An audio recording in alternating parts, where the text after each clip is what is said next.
Hello friends. Now in today's physics class, we will discuss about angle of friction and angle of repose. So first topic is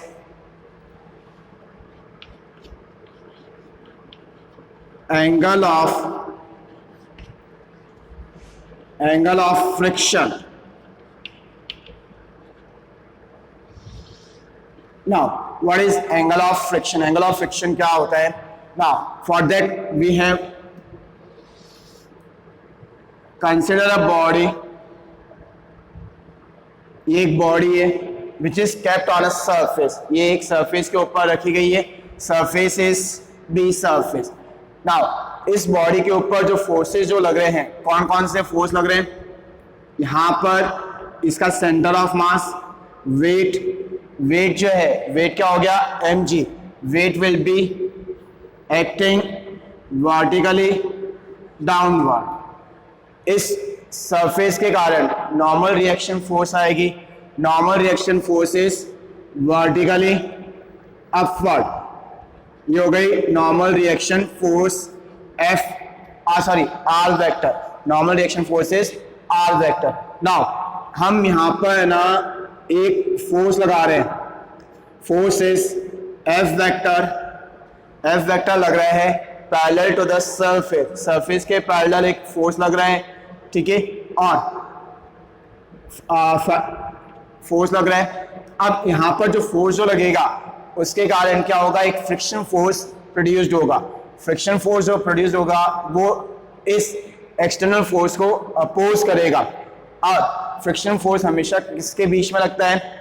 it always act between the contact surface and the body और surface के बीच में जो contact area है उस पर friction force लगता है. हमने ये फ्रिक्शन फोर्स, ये दिस इज फ्रिक्शन फोर्स, ये हमने मान लिया फ्रिक्शन फोर्स.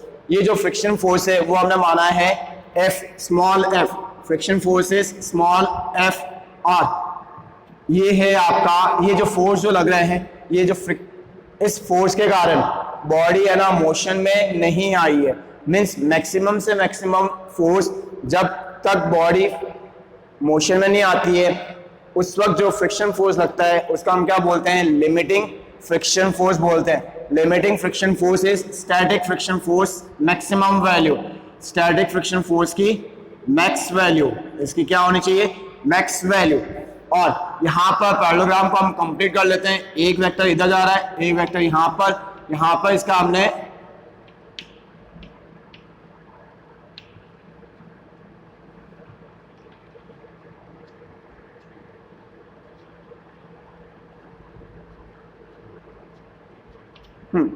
ये हमने एक पैरेललोग्राम को हमने कंप्लीट कर लिया. अब एक वेक्टर इधर जा रहा है, एक फोर्स वेक्टर इधर जा रहा है, तो रिजल्टेंट जो है वो कहाँ जाएगा? डायगोनल. ये इसकी जो डायगोनल है, डायगोनल क्या देगी? रिजल्टेंट देगी. इसको हमने क्या नाम दे दिया? P नाम दे दिया, ठीक है. और इस डायगोनल ने मीन्स रिजल्टेंट फोर्स ने यहाँ पर नॉर्मल के साथ में जो एंगल बनाया, जिसको हमने नाम दिया है अल्फा. यही अल्फा जो है वो क्या कहलाता है? Angle of friction. So what is angle of friction? It is the angle made by the resultant of normal reaction force and limiting friction force with the normal. Normal के साथ में जो एंगल जो बनता है उसी को हम क्या बोलते हैं? एंगल ऑफ फ्रिक्शन बोलते हैं. Now clear? I think it's clear. Now we in figure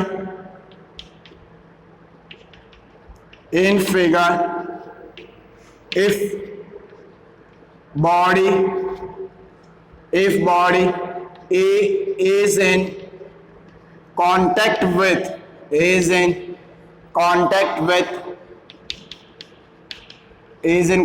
with surface B, forces acting on it are कौन कौन से फोर्स लग रहे हैं? Normal reaction force, normal reaction force R vector ये लग रहा है vertically upward, this is acting vertically upward. Similarly, weight W equal to mg vertically downward, vertically downward. ठीक है. नाउ बैलेंस करने पर इन बैलेंसिंग कंडीशन जब हम इसको बैलेंस करेंगे, weight is balanced by R M G. R equal to क्या हो जाएगा एम जी. ये जो वेट है ये जो वेट है, वेट को कौन बैलेंस करेगा? Normal reaction force. ठीक है, नॉर्मल रिएक्शन फोर्स इसको बैलेंस करेगा और ये एक्सटर्नल फोर्स है इस लिमिटिंग फ्रिक्शन फोर्स को बैलेंस करेगा. Now in triangle the triangle is कौन सा हो गया triangle? In triangle P O R, ये ट्राइंगल हमने ले लिया P O R. Now in this triangle tan alpha equal to tan alpha, tan की वैल्यू क्या होती है? Perpendicular upon base. So perpendicular is P R, perpendicular is P R upon base. Base is O R, base क्या हो जाएगी? O R. और P R, P to R किसके equal है? P R is equal to this one limiting friction force. इसका हमने किससे नाम दे दिया? Limiting friction force.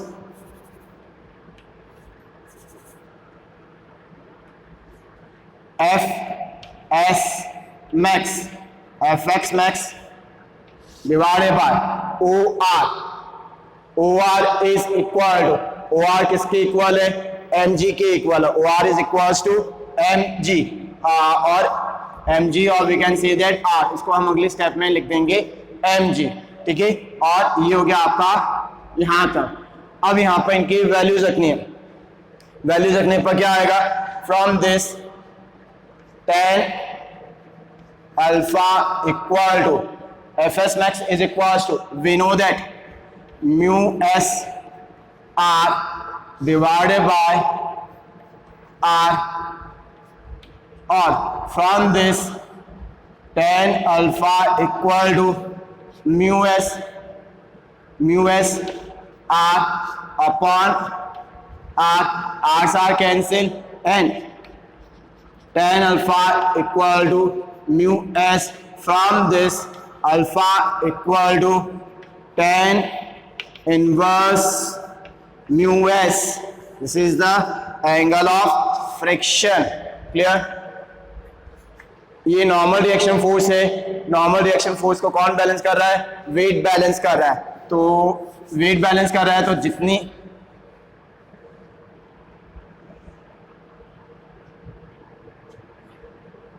ये हो जाएगा W equal to M into G. और यहाँ पर जो फोर्स जो लग रहा है, फोर्स इतना लग रहा है कि बॉडी है ना स्टेशनरी ही है. उस वक्त जो मैक्सिमम जो फ्रिक्शन फोर्स जो लगता है उसको हम क्या बोलते हैं? लिमिटिंग फ्रिक्शन फोर्स बोलते हैं. सो लिमिटिंग फ्रिक्शन फोर्स कहाँ लगेगा? It will always opposite to the external force. ये एक्सटर्नल फोर्स के अपोजिट डायरेक्शन में लगा.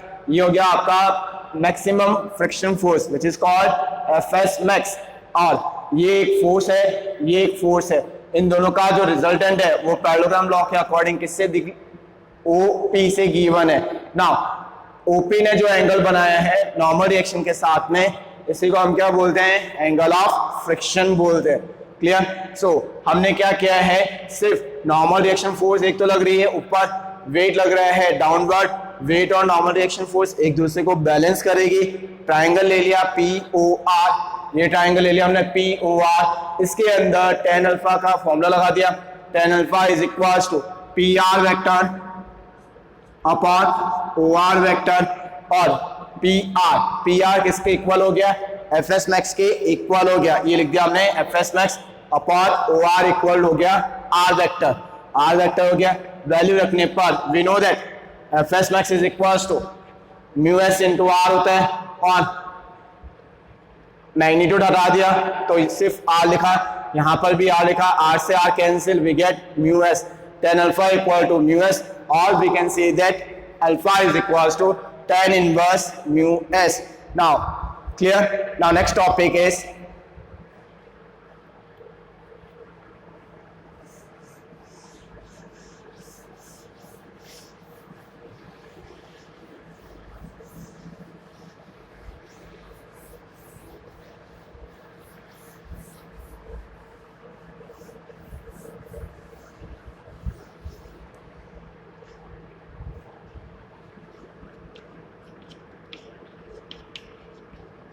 angle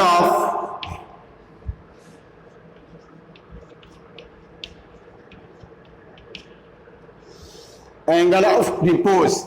Now next is angle of repose.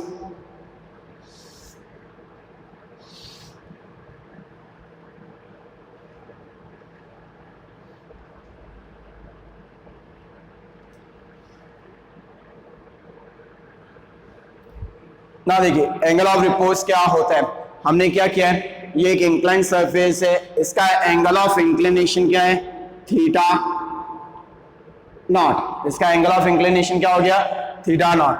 ये बॉडी, एक बॉडी रखी हुई है जिसका मास है m on the incline surface of the ways, इस वेज के इंक्लाइन सरफेस के ऊपर हमने एक बॉडी रखी।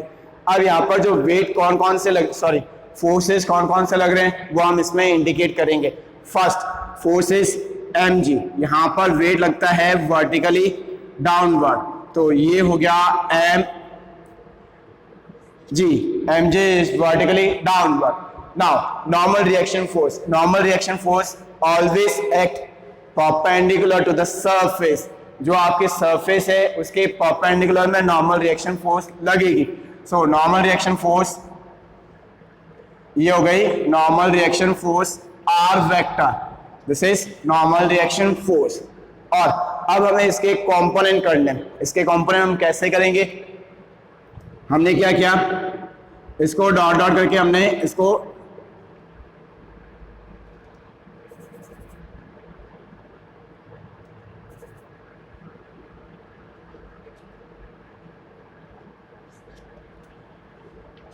ये अब ये अगर एंगल थीटा है तो ये भी क्या होगा, angle theta means angle theta naught. अब यहाँ पर ये जो वेट है, वेट के कंपोनेंट किए, ये जो वेट है इसके कंपोनेंट, एक कंपोनेंट आएगा इधर जो कि क्या होगा mg cos थीटा, ये वाला जो कंपोनेंट हो जाएगा mg cos थीटा, और परपेंडिकुलर डायरेक्शन, परपेंडिकुलर वाला कंपोनेंट हो जाएगा mg sin थीटा, ये हो जाएगा mg sin theta naught and cos theta naught, ये इसके कंपोनेंट हो गए, और रिजल्टेंट हो गया ये।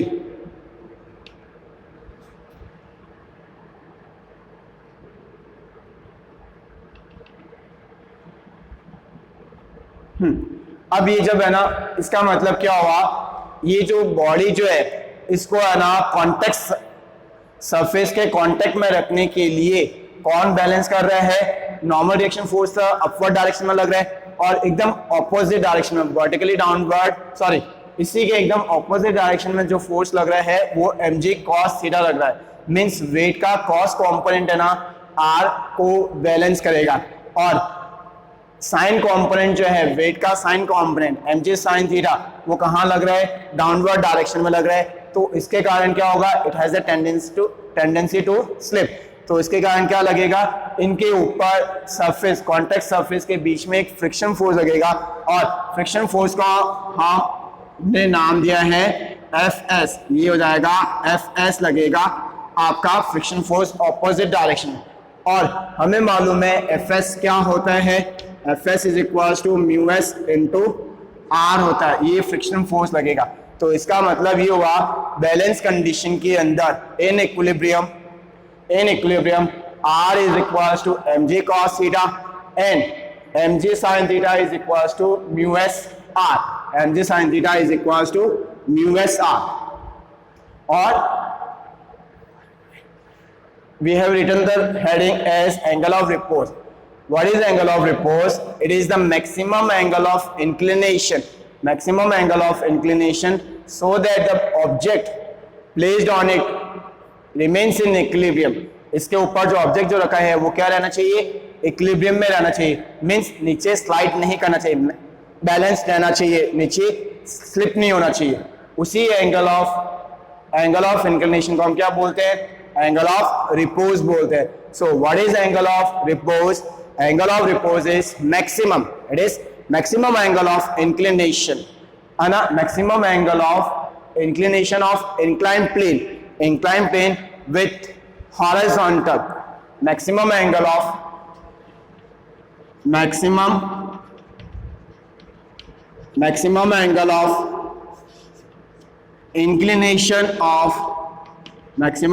of inclination of inclined plane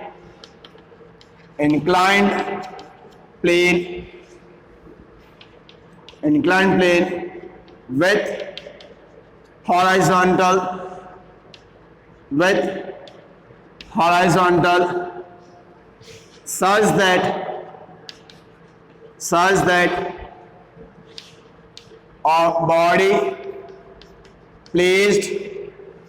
such that body placed on it remains in equilibrium. Body placed on it remains in equilibrium.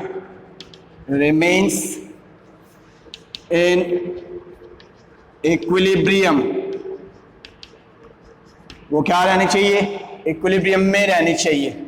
Now in figure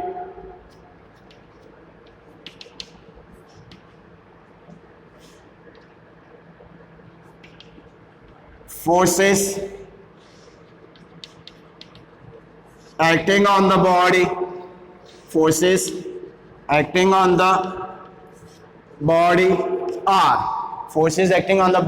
are first. अब कौन कौन से फोर्सेस लग रहे हैं? फर्स्ट हो जाएगा limiting friction. First is limiting friction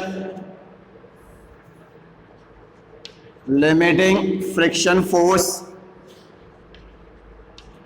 Limiting friction force is Fs max. ये limiting friction force Fs max जो है वो किसके इक्वल होगा, म्यू एस आर के. ठीक है, और इसको कौन बैलेंस कर रहा है? It is balanced by M G sine theta. Naught. First equation means ये जो है इससे बैलेंस्ड होगा, आर जो है एम जी कॉस थीटा से बैलेंस्ड होगा. एक तो हो गया आपका लिमिटिंग फ्रिक्शन फोर्स हो गया. First is limiting friction force F S max जो है वो किसके इक्वल हो गया? F S max is equal to mu S R which in turn is this one. Now second is normal reaction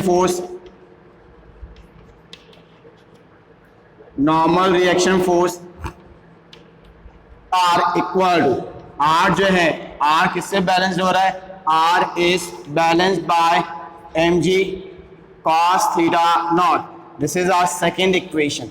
now हम क्या करते हैं, इन दोनों इक्वेशंस को हम डिवाइड कर लेते हैं. First divided by second, first equation divided by second equation implies mg sin theta naught divided by mg cos theta naught equal to mu s r upon r.